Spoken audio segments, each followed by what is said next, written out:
Friendship supreme. Friendship supreme. Finding the geek within. Hey everybody, I'm Michael. This is Cleve.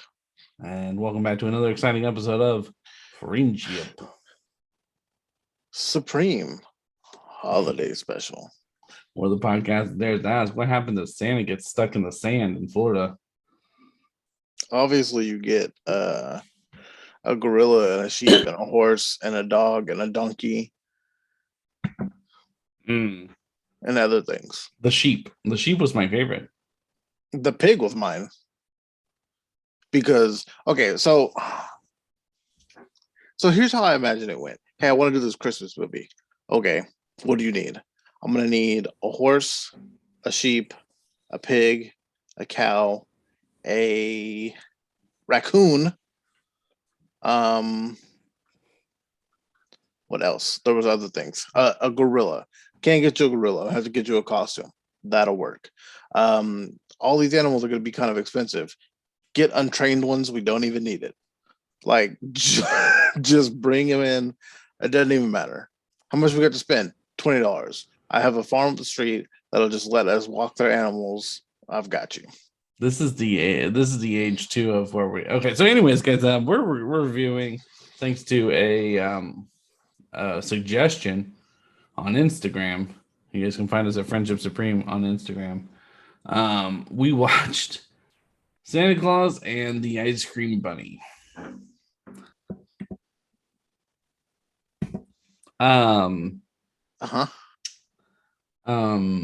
Yeah, this is the age of where we obviously like this film clearly didn't have the budget for sound because they just, did the words after they recorded the whole thing. But yeah, the budget was lost on sound. That's what it was. Everything else they had.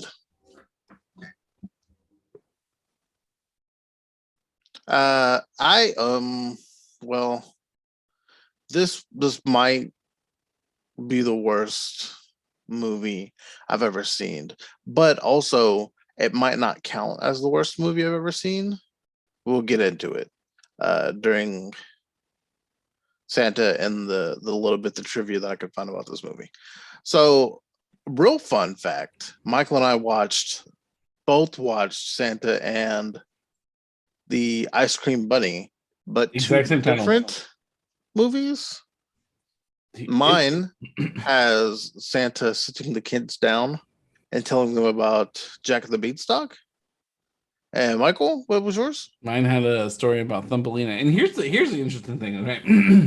So yeah, same title, literally same movie. I look at this movie as though it's a sandwich, and we got the same bread, but the filling was completely different. You got turkey and I got salami. Sorry. When they started telling your story, was your person at a theme park going through an exhibit? All right. I didn't get the theme park till the end when the Ice Cream Bunny came in. Okay. So fun fact, well, and this is me piecing things together about this movie. Like a cold case. Yeah. Essentially. So this movie came out in 1972.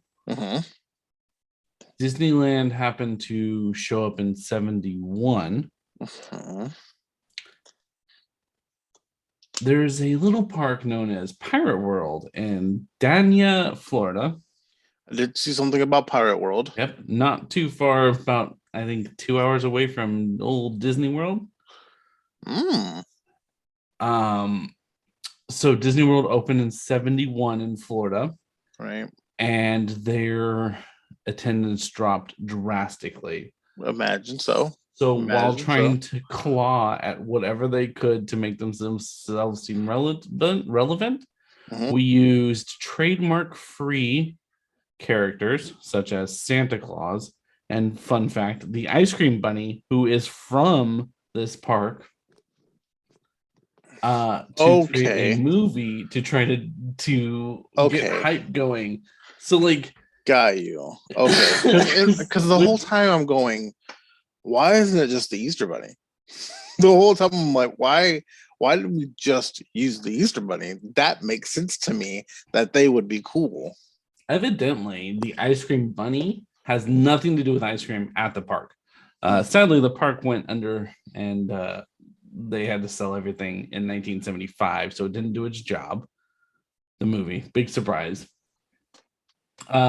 When I so the shenanigans between Cleve and I's Santa Claus is the same. Santa Claus gets stuck in the sand, and he's trying to get out of there. Did you? I thought listen Pirate to World children? was the production studio. Well, it sort of was. Right. That's the problem. Did you have to listen to those little children singing the song in the beginning? The That elves. hurt so much. Because nobody. Here's the thing: if we're not going to use the sound when we film it, that means you have time to add the sound. Why not make it sound good? It's as if they got 6 kids to sing the song, and then went hit play, hit play, hit play, hit play, hit play, hit, and then let them all sing the song, but not together. I like to think that they just grabbed random kids at their theme park. Like, hey, you want to be in the movie? Yeah. Come here, kid. So yeah, everybody's trying, all the kids, which the weirdest scene in the world was when he proceeded to freeze all of the children around the Dania, Florida area. He like froze them somehow and then called them all by name, and they all were summoned. Call to them him. by name's not weird because it's Santa, right? Fair. But the rest of it, yes, But absolutely. summoned him. Freezing time, Yeah. He's an Omega level mutant. Including Huckleberry Finn and Tom Sawyer. I got you on that one. Okay, good. Thank you. So Tom Sawyer and Huck Finn make cameos in this movie, and that's because Barry Mahone he tried to make a Tom Sawyer movie, but gave up after 1 day of filming. So they used the footage to help pad the movie. Oh yeah, that's what this needed to do was padding. I love that they came down the creek because I was like Huck and Finn, or Tom and Huck. I was like, those aren't subtle names at all. And then they have this like baby raccoon that is like fucking just got a wire on it. And it's just crawling all over. And that's what I'm saying. Like apparently this is not where the phase where Hollywood was training animals, because not in Florida apparently. Every animal in here was running amok. And I don't know where gorillas came from in Florida, or any of the animals. When that gorilla showed up, I don't know if you had the subtitles on. I had subtitles on, and it just said gorilla noises, and I went. Would have been smart to have the subtitles on. I just assumed they didn't have subtitles because it was so old. The best part was when they would sing songs, it would just have 2 musical notes at the bottom. Like, look, we're not gonna do these subtitles. Don't even fucking worry about it. If you're deaf, congratulations. You don't have to hear these fucking songs. They're terrible.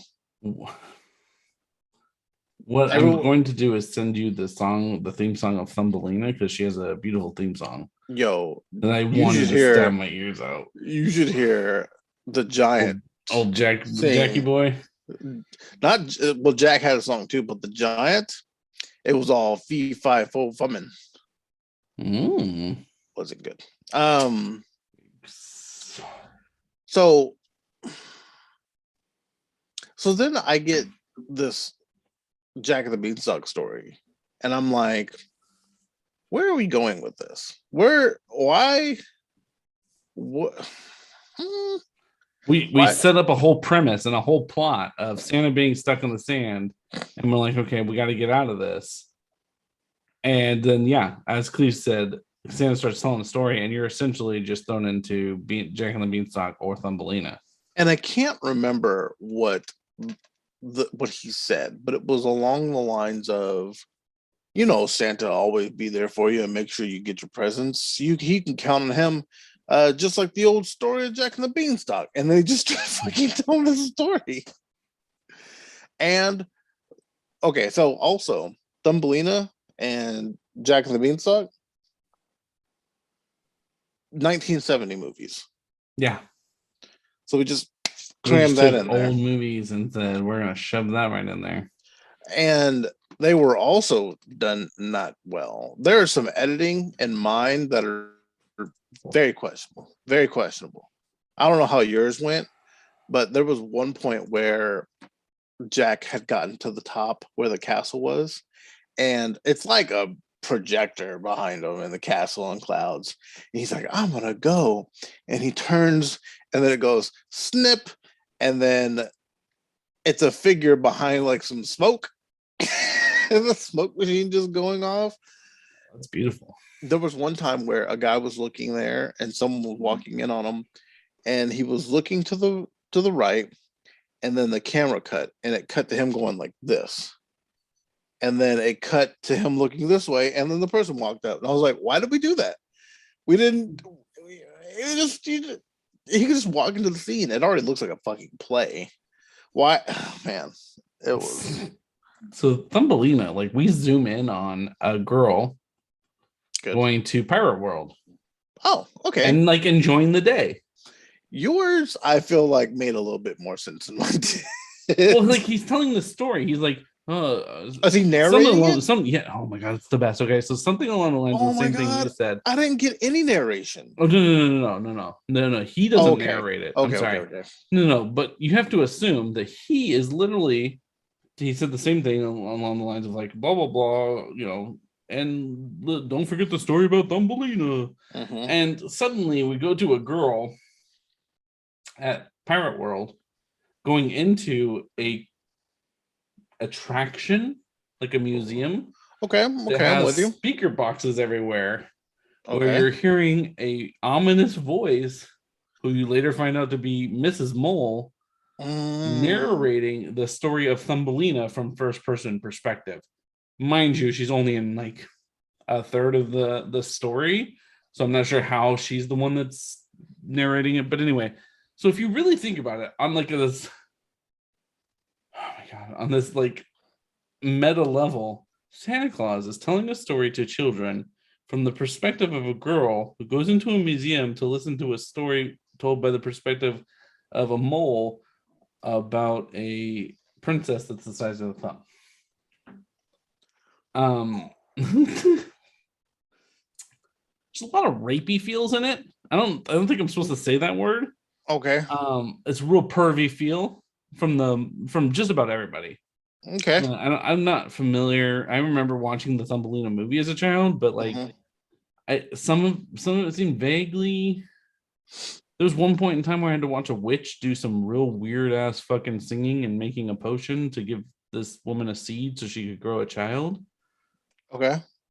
But then a pair of frogs steal Thumbelina to force Thumbelina to marry the woman frog's prince son. Okay.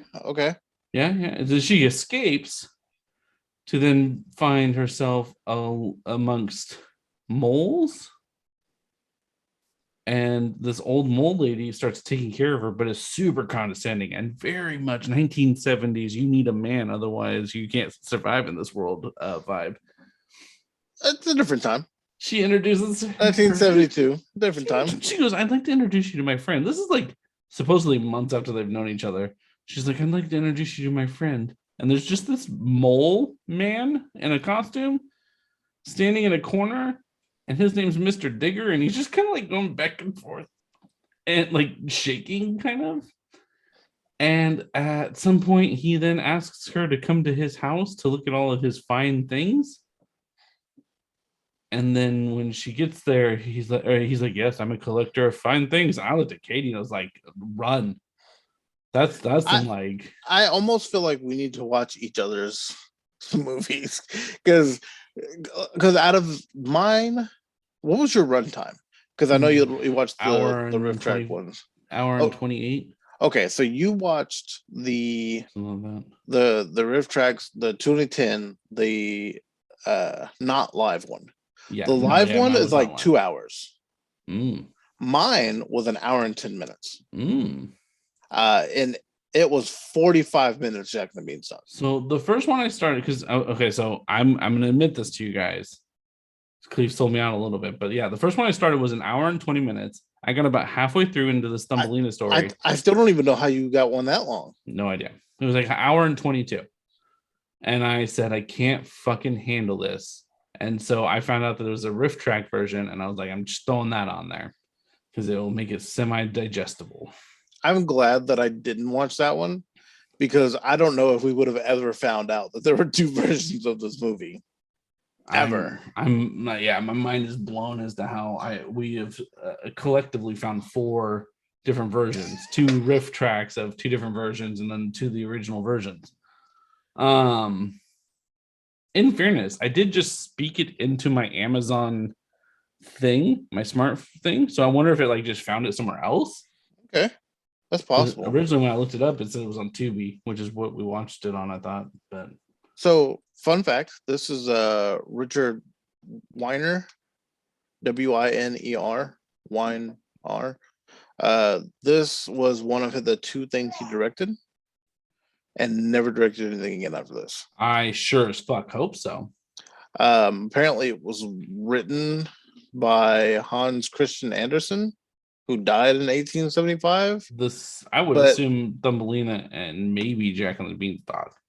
Oh, when you go to his credits, like an IMDb, which I did because I need to know about this person, Santa and the Ice Cream Bunny are in there. I don't know how that works, but anyway, that's because I think he died in like 1875. Long ago. I mean, they give him credit. I don't know how to. I wish they would take that away so that he would not be besmirched. Hey. So, and then I found this one little paragraph that says the intended purpose of the film was to exhibit it in one of the theater attractions at the Pyro Worlds Museum in Dania, Florida. Ostensibly to give the children something to do for an hour while the parents took a break from them, and to advertise other attractions of the park. It would be totally forgotten today, except that the film is a no-budget slapdash affair that turns into an unintended mind screw of the highest order. It's just so fucking rough. And that's the most accurate thing that I can think to say about this. The total is 96 minutes. And that's too long for this. It could be a 30-minute special. That's how Tom and fucking Huck made it in the movie. For the record, by the way, it was 3 hours away from where Disney World was put in. Can you imagine how pissed you'd be? Like, motherfucker, it's like a CVS being put up and Walgreens shows up across the street. But like, I never even learned anything about. At one point, I have 10 minutes left, and I'm like, so I'm never gonna meet the ice cream bunny ever. I got through the Thumbelina story, mind you. Okay, so the Thumbelina story, literally, the Mr. Digger guy makes her feel bad because he's rich and has all things, and then the mole is like, you should do what's smart, not what you don't care about love, care about taking care of yourself, and like it's like you should marry him, and then they all focus really on ugly things, by the way. They keep calling everything ugly and how ugly things shouldn't be allowed to live. Okay. Anyways, somehow she nurses a bird back to health, and the bird flies her away to people that were just like her. And then she finds another person that then's like, hey, you should marry me. And she's like, I just got here. And he's like, I know, but like, you should marry me. And she's like, I feel like I belong here. Okay. And then gets married. Done. Then we go back to the woman and the... What else she got going on? Like, and it was so weird because like randomly we would come out and be like seeing the girl walking around the exhibit again. Mm-hmm. Like just randomly, like every once in a while. And then we saw her leave the exhibit and go back to her boyfriend, and then they just run off to enjoy the rest of Pirate World. But yeah, no, same thing. Like, and then there's like 10 minutes left, and I looked at Katie and was like, did we see the ice cream bunny? Like, is that am I missing something? Is one of these people like incognito ice cream bunny? And then Cleve and I get the exact same footage. Drunk ass fucking ice cream bunny. Yo, did you get? That man Did almost it show crashed so many like times. when he was trying to drive down the road and the dog just kept getting in front of the car and they had to keep like stopping and I'm like, that's what I'm talking about. Like, there's no control, and the dog keeps barking too, and that's in there, which is odd because we added sound later because there's kids laughing and you don't hear them. So why is the dog barking? Oh my God. It's so much. It's so much of what it shouldn't be. And then okay, so my Jack of the Beanstalk story, it opens with Jack singing a song about I don't know, fucking his dad's gone, and there I don't doesn't matter, doesn't matter. And he walks up to a used cow salesman who takes his cow for the magic beans.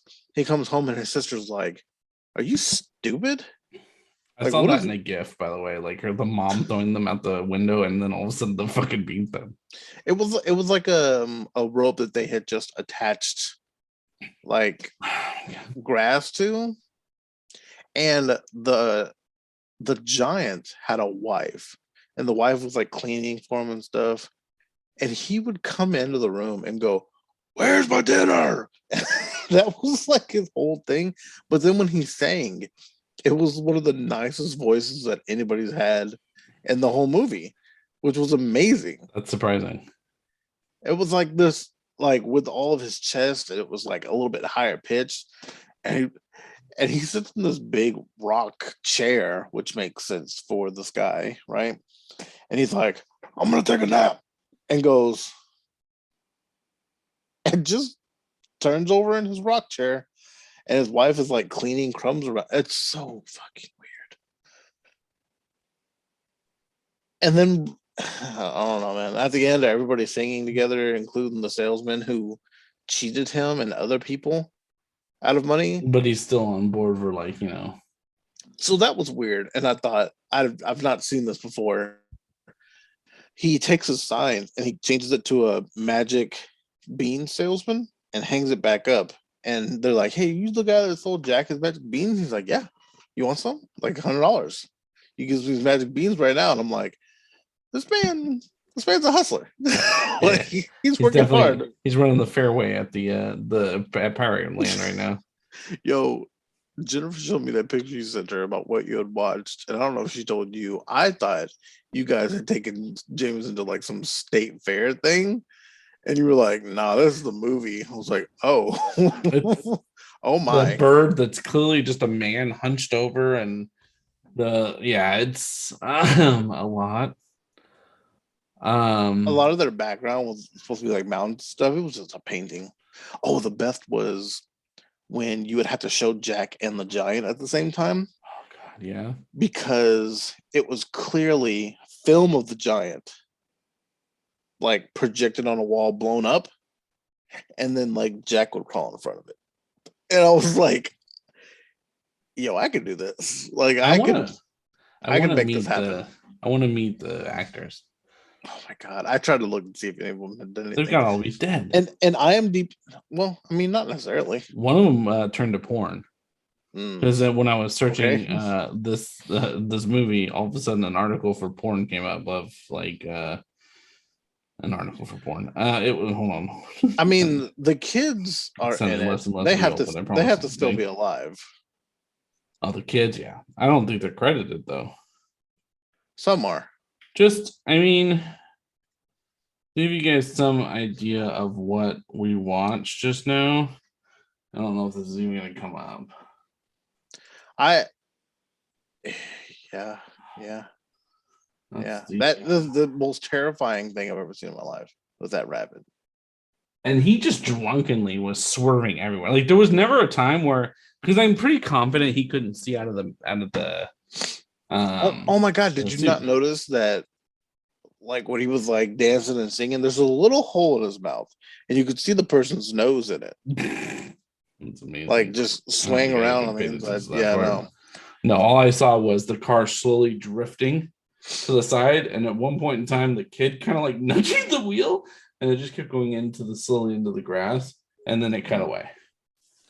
Under more things you might like for this movie at IMDb is Roller Gator, A teenage girl tries to help a small purple jive-talking alligator escape the clutches of a greedy carnival owner, as well as an assortment of characters, so he can be reunited with his owner. I know what we're watching next. Like, you can judge a movie by what it's like. Here's other things you might like if you like this. We did a whole episode on that. Yeah, dude. Yeah. He, I've got nothing else to say. Santa's stuck in the snow. You might think, why didn't the reindeer pull him? But they just kind of left. the reindeer left him randomly. He's like, "Oh, we crashed and they left me." Ho ho ho. But they fly anyway. The best part was the very end when he's like, It's fucking "Thanks hot. for coming here, kids," and then he gets on the fucking fire truck with the ice cream bunny, and they just jet. And then the sleigh disappears, which is also great editing. So it's like, boop, it's gone. Which means you could have just done that. Yeah. Did you like when he was like, it's fucking hot, and he took his jacket off, and then I people were imagine that was just the actor, just Yeah, like fuck this. I said to Jennifer, I was like, she goes, you don't think Santa's hot? I said, I think the actor playing Santa's hot as fuck. And then he was like, oh, kids are coming. I put the jacket back on. Can't see Santa without his jacket. And I'm like, I like to think that they were just sitting there filming him the whole time and he didn't know. He's just like, all right, they're coming back, right? What about that really perfectly framed scene that they had where the bunny is coming in and so Santa's like holding his arm out in like this awkward position so that, you know, we can frame the bunny showing up? We also showed the rabbit's feet a lot and Santa's feet quite often. I don't know why. But, you know, I would suggest. Are there gorillas in Florida? You live there. Okay. I'm trying to think of although there's anything's in the Everglades, man. The Everglades is full of all kinds of shit. Here's where I'm at, guys. Like, I'm trying to think of a positive spin on this, right? If you were to watch this, you need to be inebriated or under the influence of something. Yo, no shrooms though. You'll be scared out of your mind. Oh man, it felt like shrooms. Shrooms. What I will say is, if you're gonna watch it, just watch one of the riff tracks. Don't be a fucking hero like Cleve. You know why? Because I needed to not have myself jaded by it. My mother said, I wish someone would just shoot Santa. That was a real quote. This man made his mother watch this movie. I did. She watched all the movies that we do. Anyways, you know, we watched this. Choice. We watched this because of a suggestion on Instagram. If you guys have other suggestions of movies, let us know. We might watch them. Fuck, we just watched this. I blame the person who suggested this one and Michael for choosing the one that was suggested. Yeah, the other one I had in mind was not any better, I don't think. So, fair. Hopefully you guys enjoyed tonight's episode. If you guys want to reach out to us, please feel free to. You can reach out to us on all of our social medias. What are the social medias, Cleve? We have a Facebook, Instagram, and Twitter, which are all Friendship Supreme, except Twitter has no I's in the word friendship. All I's typically go to youtube.com/Friendship Supreme, where you can see all of our faces and all of our pain as we describe these movies. We also have a Twitch channel, twitch.tv/Friendship Supreme, where Michael and I play games every Sunday, Tuesday, and Thursday at 9 p.m. Central Time. I also thought about that. We should have obviously been streaming this movie and like just commenting as we watched it. The other movie is called The Devil's Triangle. It's a documentary about the Bermuda Triangle, unfortunately. Wait a minute. The other movie that the director? Yeah, Weiner. Yeah. I was about to say, why do I know that name? I thought you said it was suggested. I was like, wait a minute. No, unfortunately. Okay. Anyway, I don't want to talk about this anymore. So yeah. This was on a scale of 1 to 10, guys. This is a 1. I mean, if I was inebriated, it could be a 4 or 5, but it was a 1. I mean, I don't even think it deserves a rating. Well, the whole amusement park went bankrupt for you. I've been Michael. This is Cleve. There's nothing to say at the end of it. Let's just move Thanks a on. lot, Troy.